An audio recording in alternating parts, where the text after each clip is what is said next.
Coming up on 8:14, Queen City News is your home for all things Carolina Panthers, the black and blue, with one final matchup this season as they take on the Falcons in Atlanta this Sunday. Although Carolina is out of playoff contention, the black and blue can eliminate the Falcons from making the postseason with a win. The game is also an opportunity for players to create some momentum for next season. Yes, joining us now, Charlotte Sports Live, the one and only Mike Lissette. Happy New Year to you, Mike. Happy New Year. Long time no see, man. Good to see you again. It's been a minute. Yeah, thanks, brother. I nice see to Julian all the time. But yeah, well, yeah, we all do. And we love every moment of it, Mike. We love every moment of it. Okay, here we go. So the Falcons going down into my family's territory in Atlanta. And so this is interesting. This is similar to, we knocked the Bucks out of the playoffs. Can we knock the Falcons out of the playoffs? What do you think about this, Mike? No, we didn't knock the Bucks out. Oh, no. Wait, who am I thinking? Who was before that? Bucks beat us. You're talking about the team before. Yeah, that's how the Carolina got the Carolina Reaper thing. That's exactly right. It's interesting with this. I mean, it's a similar situation. Last week they came up short, way short. There were a number of problems. The offense really struggled without Chuba Hubbard, leaving all the pressure on Bryce Young and the offensive line. And the offensive line crumbled in a way that we have not seen this season. The defense playing without a number of key players, Josie Jewell, J.C. Horn, among others, they struggled, and even special teams struggled. It was just a bad game, bad week all around, and now here we are looking to finish strong in a rematch of a game we saw earlier this season in which so much has changed for both teams, starting with the quarterback spot. If you remember, as we look at this game here, Carolina at that point was starting Andy Dalton at quarterback, while the Falcons were going with Kirk Cousins. Since then, both teams have benched those guys in favor of the Panthers, Young again, and Michael Penix for the Falcons. How does this all shake out? Because as you mentioned, we had a Panthers team that we kind of felt better about after a bounce-back win. Then they get shellacked by Tampa Bay down there.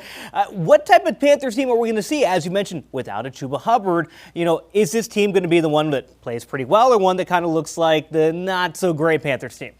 I imagine we'll see a better Panthers team than that. I mean, again, when we talked Monday, I was not that low on Carolina. I mean, this was a team that did not have a number of its big cogs that make the machine go. So how can you judge them? I know in the NFL it's next man up, but I mean, let's face it, this team is next man up, and then the man after that, then the man after that. So you get to be a point where you're like, this is not who they are. So, I mean, again, it's going to be tricky. Miles Sanders, the good news, likely back. This is a guy that has not played since the Giants game in Germany. He's been out with a high ankle sprain, so this could be an opportunity for him to really have a big game. And personally, he needs it. He has been a major letdown since joining Carolina 2 seasons ago. He's had 2 really rough years. This year was an injury-filled season.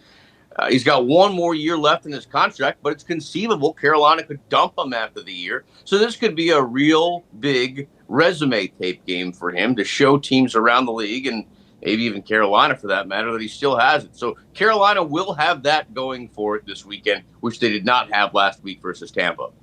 It was a big game for Adam Thielen, over 100 yards, 5 passes there against the Bucks. Who is this game most important to when it comes to the Panthers? I'm talking about those that might be on the line of losing their job, those, like you said, maybe a resume reel. Who is most concerned about this game besides just the fans wanting to win?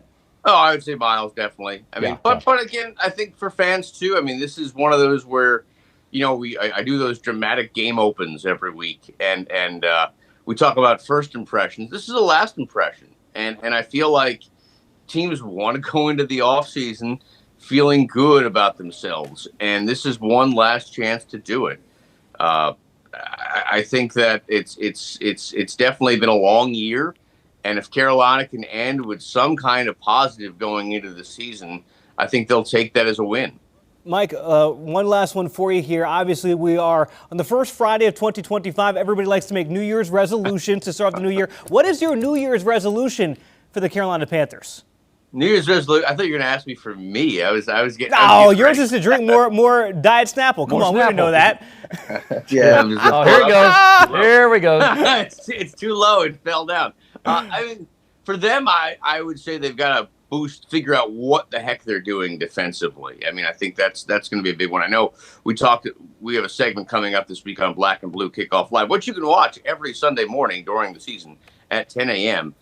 In terms of which people we should keep and which people we should bring back. And one we're talking about is Ejiro Evero. That's got to be a resolution to fix his defense. And I think he should be a part of it. I think this was a guy that, in my opinion, got a raw deal last year. The Panthers blocked him from seeking employment anywhere else. In that time, they trade away some of his best players.